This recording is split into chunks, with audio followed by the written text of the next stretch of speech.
The year is 1936. A young woman with golden hair and piercing blue eyes steps onto the Paramount Pictures lot in Hollywood for the first time. The cameras love her. The critics call her the next Greta Garbo. Director Howard Hawks, a man who had worked with the greatest actresses of his generation, watches her perform and quietly declares that she is the most talented actress he has ever seen. Her name is Frances Farmer, and the whole world is at her feet. Now picture this. 14 years later, in the summer of 1950, a police officer in Antioch, California, stops a hollow-eyed woman wearing dirty work clothes, wandering alone with no money, no identification, and no destination. She has been picking fruit to survive. No one recognizes her. No one comes looking for her. The woman is Frances Farmer. What happened in between those two moments is one of the darkest, most brutal, and most deliberately buried stories in the entire history of Hollywood. Before we go any further into this story, I want you to do something for me. If you have a warm cup of coffee nearby, pick it up. Find a quiet corner. Because what you're about to hear is not a simple tale of a star who burned too bright and fell too fast. This is something far more disturbing than that. This is the story of a woman who was too honest, too intelligent, and too free for the world she lived in. A woman who refused to smile on command, refused to change her name, refused to pretend. And because she refused, the system found a way to silence her permanently.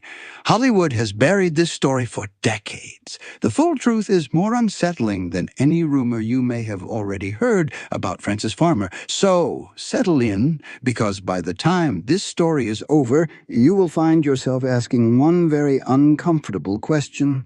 Who in this story was truly out of their mind? Seattle, Washington. 1913.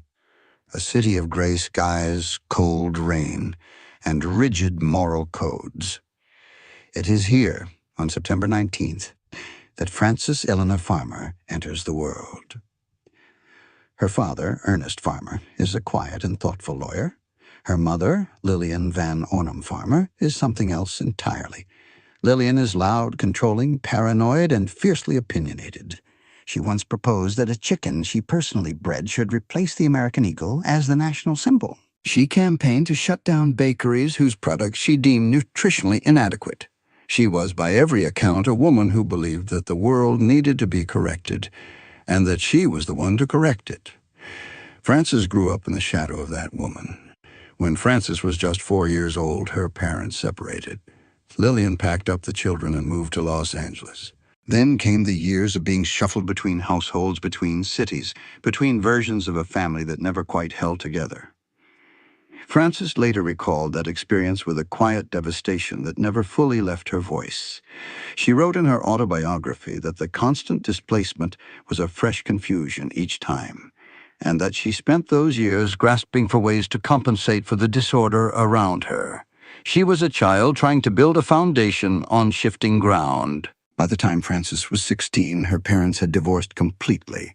Her mother moved away, her father remained, and Frances, already carrying the weight of a fractured childhood, turned to the one thing that made sense to her. Books, ideas, questions that had no comfortable answers. It was Nietzsche who found her first, the German philosopher who declared that God was dead. Frances read those words and felt something click into place, not because she was rebellious for the sake of rebellion, but because she was honest, brutally, painfully, uncompromisingly honest.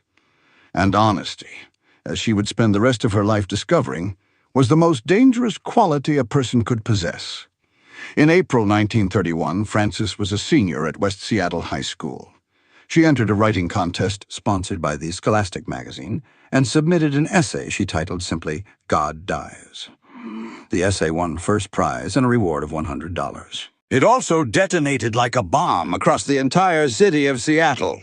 Newspaper headlines screamed, "Seattle girl denies God and wins prize." The wire services picked up the story and carried it to every corner of the country. Hundreds of letters poured in, filled with shock, outrage, and condemnation. Churches held emergency meetings to discuss what they called the rampant atheism spreading through the public schools. One Baptist minister stood before his congregation and thundered that if the young people of Seattle were going to hell, Frances Farmer was surely leading them there. Frances was 17 years old. Her reaction was not remorseful. It was clear. She said later that it was the first time she truly understood how frightened people could be of an honest thought.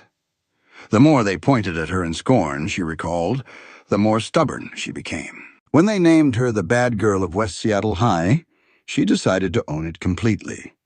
That defiance would become both her greatest strength and her greatest wound. 4 years later, in 1935, she did something that confirmed every suspicion her enemies already held. She won a competition to travel to the Soviet Union, to see the pioneering Moscow Art Theater. Her mother begged her not to go. The city whispered that she was a communist. Frances went anyway. On the return journey, she stopped in New York City, cashed in her bus ticket home, rented a small room, and never looked back. Seattle had tried to break her twice. It failed both times.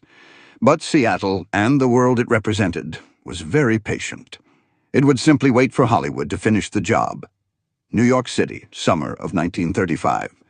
Frances Farmer is 21 years old, alone in a city she has never lived in, with almost no money and no connections. Most young women in her position would have panicked.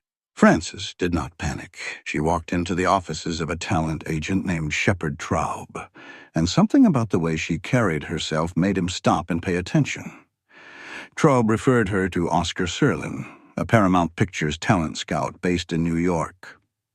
Serlin arranged a screen test. The reaction from the Paramount executives who watched that test was immediate and unanimous. One talent chief reportedly said that you simply could not take your eyes off her, and that Frances Farmer had the potential to become a very big star indeed. On September 19, 1935, her 22nd birthday, Frances signed a 7-year contract with Paramount Pictures. The girl from Seattle who had been denounced from pulpits across the country had just walked through the most coveted door in the entertainment world. Hollywood, however, was not what Frances had hoped for. From her very first days on the Paramount lot, she made it clear that she had not come to play the game. She refused to attend the endless rounds of studio parties and industry events that were considered mandatory for rising stars.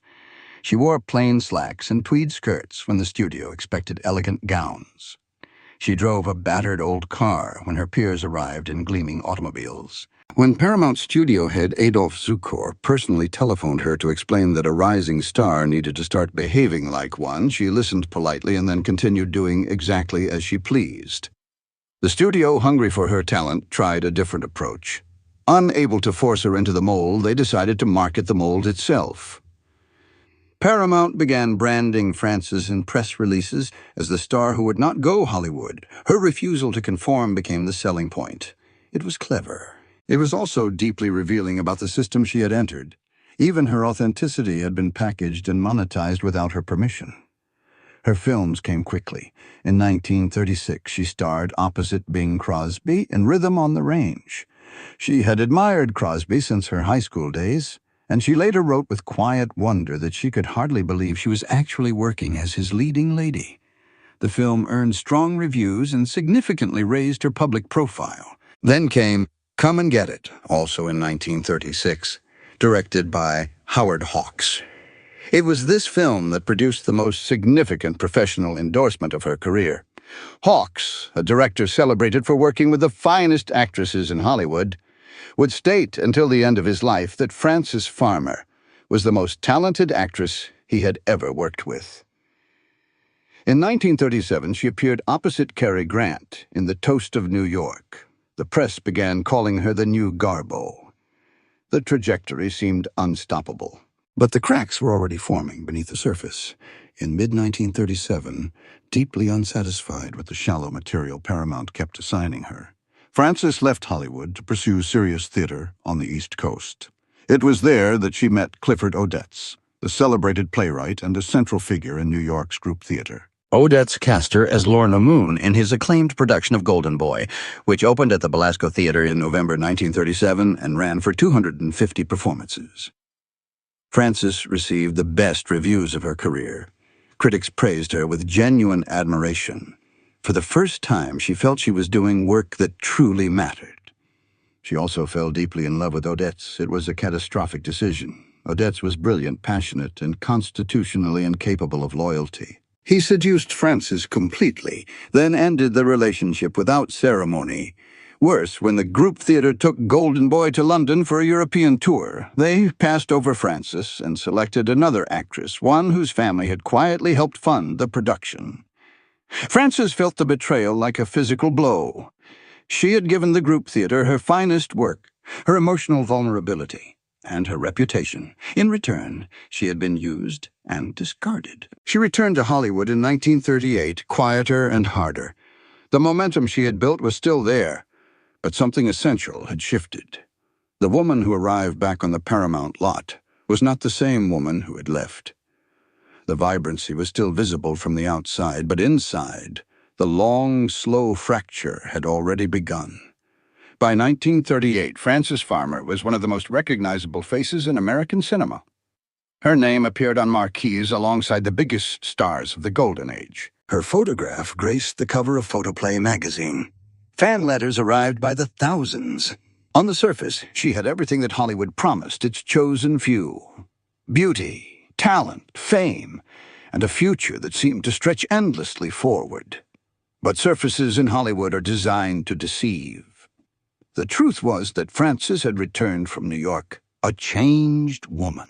The betrayal by Clifford Odetz had hollowed something out in her. She continued working, continued performing, but the hunger and idealism that had once defined her were slowly being replaced by something colder and more guarded. She made Reed A Crooked Mile in 1938 alongside her husband Leif Erikson, the Paramount actor she had married in early 1936. The film received mixed notices. The press, always hungry for a narrative, noted with pointed satisfaction that the once difficult Frances Farmer seemed remarkably tranquil on set. Paramount issued a statement expressing pleasure at the calm surrounding her return. The studio's relief was visible, and, to anyone paying attention, deeply condescending. Frances was not tranquil. She was exhausted. The years that followed were a slow erosion. She made 2 films in 1940 and 4 in 1941, but the roles grew progressively smaller and less significant. The studios that had once competed for her were now offering her supporting parts in forgettable pictures. In Son of Fury, released in January 1942 alongside Tyrone Power, she had been reduced to a secondary character. The woman Howard Hawks had called the most talented actress he ever worked with was being quietly buried under a mountain of mediocre assignments. Through all of this, the drinking deepened. Frances had always enjoyed alcohol. In the social world of 1930 Hollywood, drinking was as common as breathing.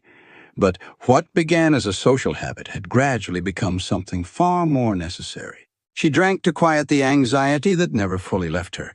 She drank to endure the parties she despised and the phoniness she found suffocating. She drank because, as she would later imply in her autobiography, it was the only reliable way to soften the edges of a world that felt permanently hostile to everything she was. The press, which had once celebrated her independence as charming eccentricity, now began describing her with a different vocabulary: difficult, temperamental, unstable. A reporter for the New York Times had noted as early as 1938 that Paramount had rather expected fireworks upon her return from Broadway. The expectation of trouble had become part of her public identity. And once a narrative like that takes hold in Hollywood, it feeds itself. In 1941, on the set of one of her final Paramount productions, Frances got into a physical altercation with a studio hairdresser. The details were reported with gleeful exaggeration by the gossip columns. Luella Parsons, the most powerful and most vindictive gossip columnist in Hollywood, had never forgiven Frances for her intellectual arrogance and her refusal to court the press. Now Parsons had ammunition. She used it without mercy. Then in 1942, everything collapsed at once. In June, Frances and Leif Erikson divorced after 6 years of marriage. The same year, Paramount suspended her contract after she refused to accept a role in Take a Letter, Darling. She had turned down assignments before, but this time the studio had no patience left for her resistance. The contract that had once represented the pinnacle of her ambitions was now being used as a weapon against her.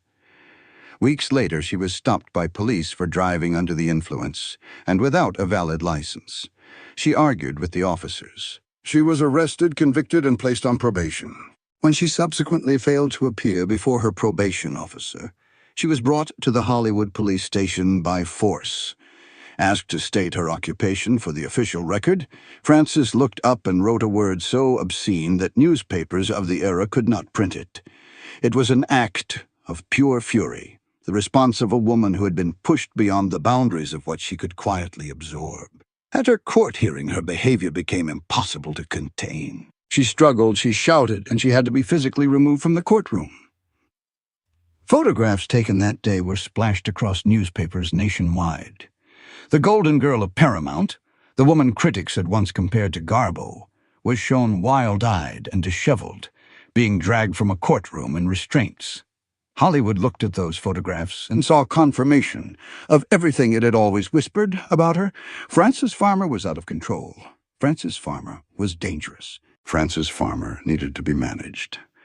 Not one person in a position of power stopped to ask why. In January of 1943, Frances Farmer was committed to a psychiatric facility for the first time. The diagnosis was manic psychosis. She was 30 years old. The commitment did not come from a judge who had studied her case with care. It did not come from a doctor who had spent weeks evaluating her mental state with genuine concern. It came in the most devastating way imaginable from her own mother. Lillian Farmer, the controlling and paranoid woman who had spent decades convinced that her daughter had been corrupted by communists and subversive intellectuals, signed the papers that took Frances away. In the one interview Lillian gave during this period, she told a Seattle newspaper that she was grateful her daughter was finally safe, and then proceeded to blame every one of Frances's problems on the influence of the Communist Party. That was the official version. The human version was far simpler and far uglier. A mother had handed her daughter to an institution because she no longer knew what else to do with her. The judge who presided over Frances's competency hearing was not a neutral figure.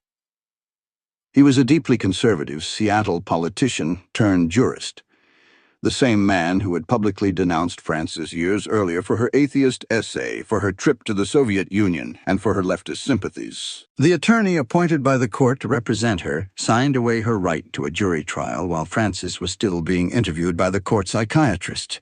That psychiatrist, a Dr. Donald Nicholson, noted in his official report that Frances had been excited, arrogant, and resistive during their meeting, and had become exceedingly vulgar and profane as the interview progressed. On the basis of that report, Frances Farmer was declared legally incompetent. She was sent first to the Kimball Sanitarium in Seattle, then transferred to the Western State Hospital in Steilacoom, Washington. It was a place of gothic grimness, a sprawling state institution that housed hundreds of patients in conditions that would horrify any modern observer. Frances would spend nearly 7 years inside its walls. What happened to her there has been the subject of fierce debate for decades. In 1978, a Seattle journalist named William Arnold published a book called Shadowland, in which he alleged that Frances had been subjected to horrors beyond ordinary comprehension. He claimed she had been kept in a straitjacket for hours at a time. He claimed she had been chained to her cell. He claimed she had been raped by orderlies and by soldiers from a nearby military base. And most sensationally of all, he claimed that she had been lobotomized, that a surgeon had physically altered her brain in a procedure designed to permanently extinguish her defiant spirit. The book became a sensation. It was the foundation upon which the 1982 film, Frances, was built.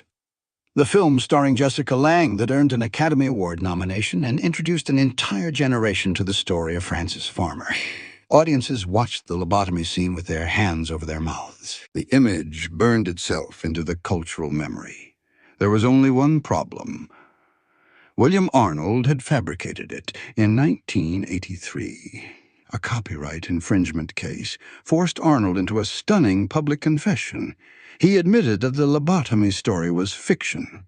Subsequent investigations confirmed this conclusively. Former staff members of Western State Hospital, including every nurse who had worked on the lobotomy ward during Frances's years of confinement, stated categorically that she had never been a patient in that unit.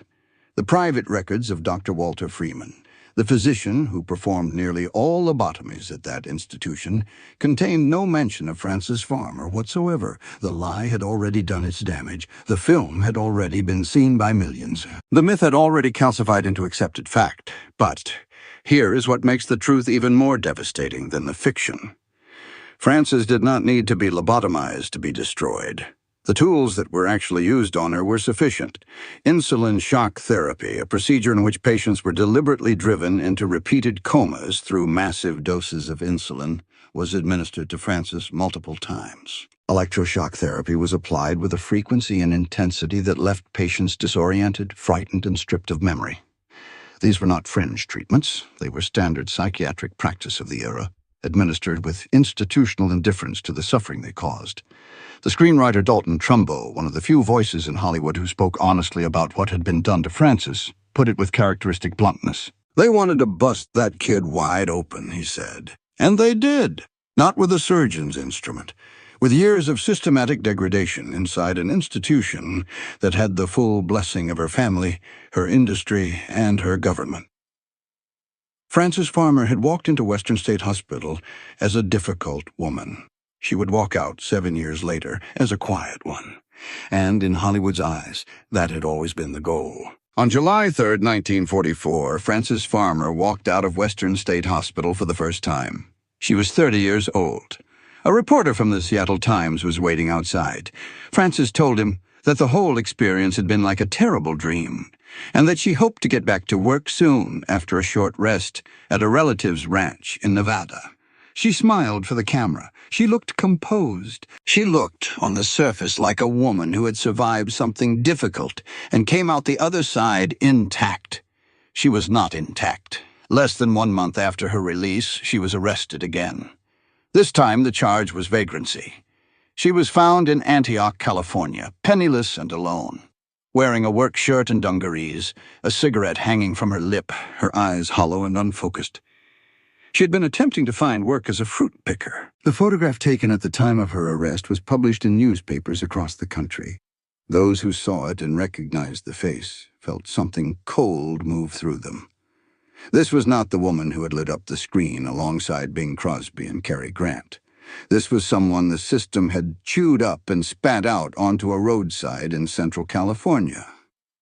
She pleaded guilty, paid a $10 fine, and was released into the custody of her parents, the same parents who had signed her away. Frances moved back into the family home in Seattle with no money, no career, and no clear path forward. She refused all offers of help that came from Hollywood, from New York, from anyone who had known her before. The door to her former life had not merely closed, it had been bricked over.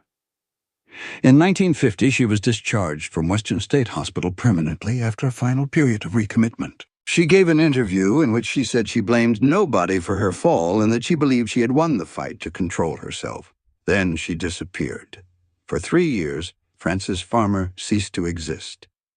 She lived in Eureka, California, under the assumed name Frances Anderson, working quietly as a secretary.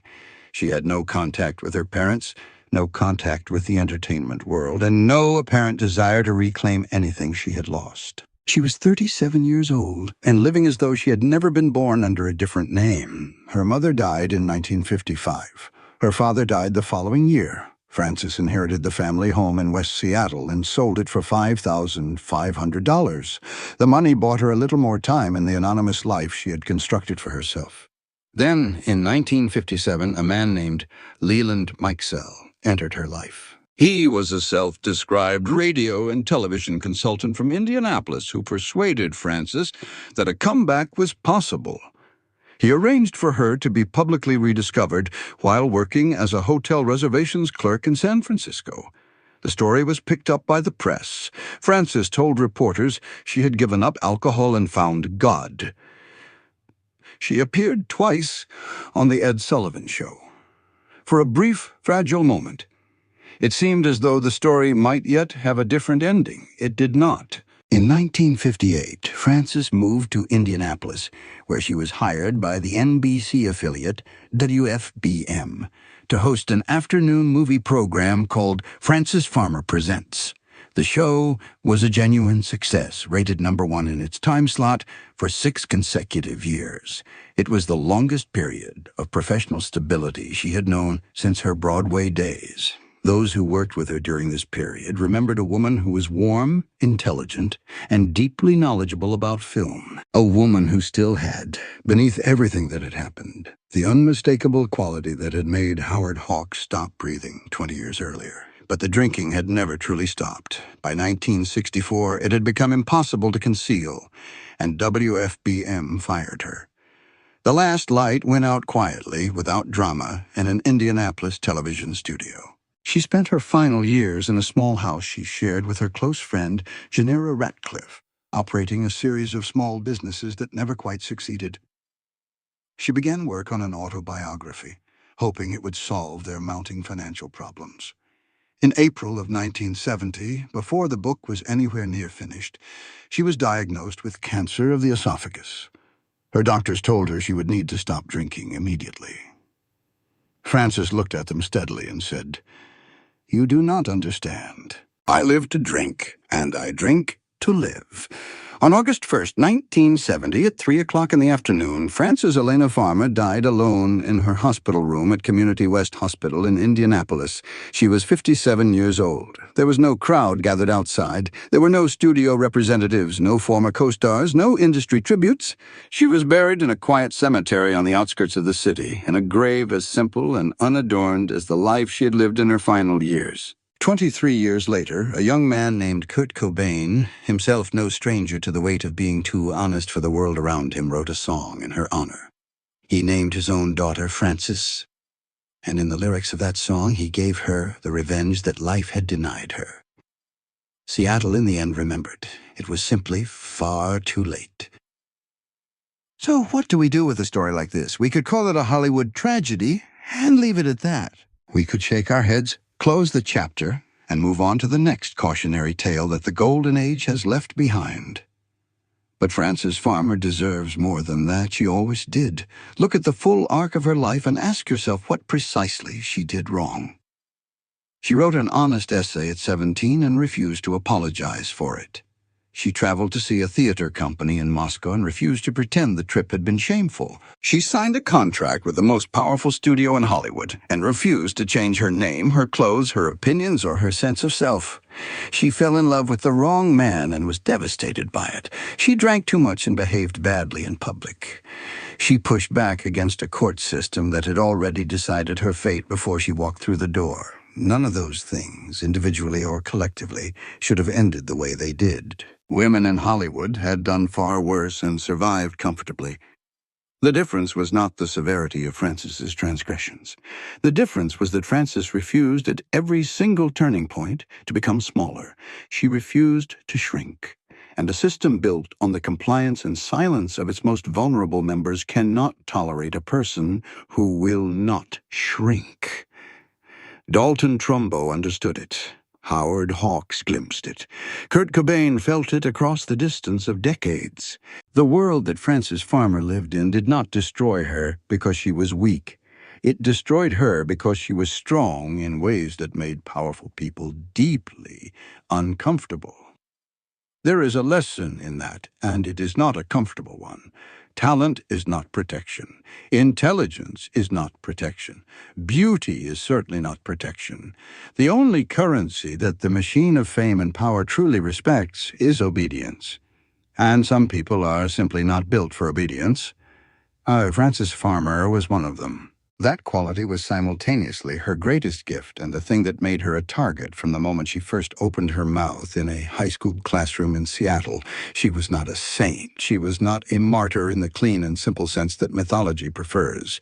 She was a complicated, brilliant, self-destructive, and achingly human woman who deserved far better than the world she was born into gave her. Now, I want to hear from you. After everything you have just heard, After every moment of this story, I have one question. Do you believe that Hollywood destroyed Frances Farmer? Or do you believe that the real destruction began long before she ever set foot on a studio lot? In a city that called a 17-year-old girl the bad girl of West Seattle for daring to think out loud? Leave your answer in the comments below. This conversation matters. And if the forgotten stories of old Hollywood, the ones they never wanted you to find, are the kind of stories that keep you up at night the way they keep me up, then subscribe to this channel. There are more names, there are more silences waiting to be broken.